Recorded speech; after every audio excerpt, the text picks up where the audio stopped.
ஒரு 3 ஸ்பூன் எண்ணெய்.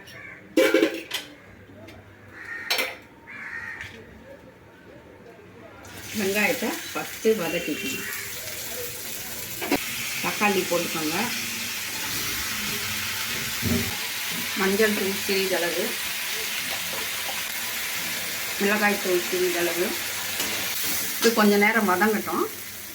இப்போது எடுத்து அந்த வேக வச்ச பட்டாணியை போட்டுடுங்க.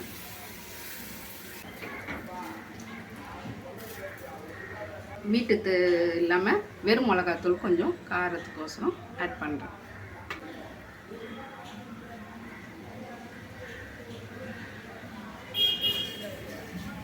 பார்த்து காரத்துக்கு தகுந்த மாதிரி உப்பு ஆட் பண்ணிக்கோங்க. சிறிதளவு ஜீரகத்தூள் 4 ஸ்பூன் இருக்கும். கரம் மசாலா தூள், இஞ்சி பூண்டு போட்டுக்கோங்க கொஞ்சம்.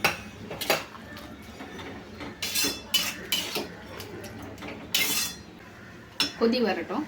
ஒரு 5 நிமிடம் கழித்து பார்க்கலாம். நல்லா வெந்து ஒன்றாத்து ஆயிடுச்சு. இப்போ இறக்கிடலாம்.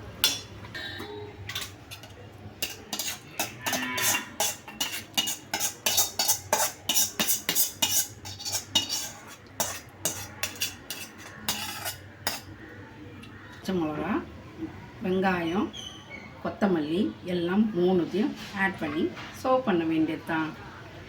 மசாலா சுண்டல் ரெடி.